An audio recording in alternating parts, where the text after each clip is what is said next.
La reparación administrativa para las víctimas del conflicto armado es un derecho que le asiste a este grupo de la población que ha debido sufrir los horrores del conflicto armado. Esta reparación consiste en el reconocimiento y pago de una suma de dinero que tiene como propósito resarcir los daños que la guerra ha causado a las víctimas del conflicto armado, ya sea por el hecho de desplazamiento forzado o por los demás hechos victimizantes. Este tipo de reparación se creó bajo el entendido de que al ser de carácter administrativo, el pago de la misma se realizaría de forma más rápida, ya que en estos casos la víctima no debe acudir a un proceso judicial. Este derecho tiene entonces sus orígenes en la Ley 1418 de 1997, que en su artículo 49 contemplaba que las víctimas de homicidio y de atentados ocasionados dentro del conflicto armado interno tenían derecho a que se les reconociera y pagara una ayuda humanitaria de emergencia. En esa ley no se establecía cuál era el monto de esa ayuda humanitaria, pero el mismo era bastante bajo, de alrededor de 2 salarios mínimos por cada grupo familiar.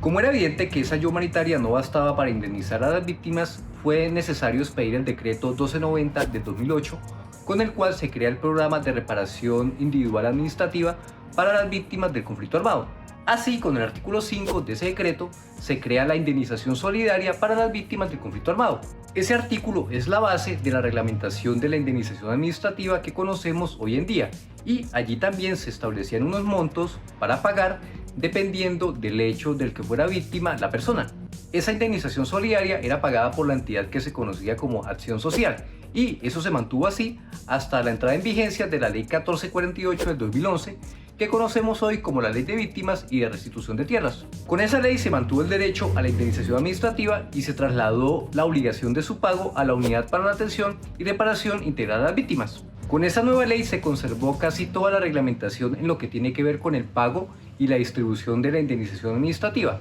eso sí, incluyendo una reducción del monto que se reconoce por el hecho de desplazamiento forzado, que pasó de 27 salarios mínimos legales mensuales vigentes a 17. Y por último, sobre este tema se debe decir que desde la expedición de esa ley el derecho a la indemnización administrativa no ha recibido mayores cambios, excepto en lo que tiene que ver con el procedimiento que se debe seguir para la entrega y la priorización de la misma, que fue lo que hizo la Guarit con la expedición de la resolución 1049 del 2019. Espero que este video y esta pequeña reseña histórica y jurídica les haya parecido interesante, y si es así, como siempre los invito a que le den me gusta, a que lo compartan, a que dejen sus comentarios y opiniones y a que se suscriban a este canal.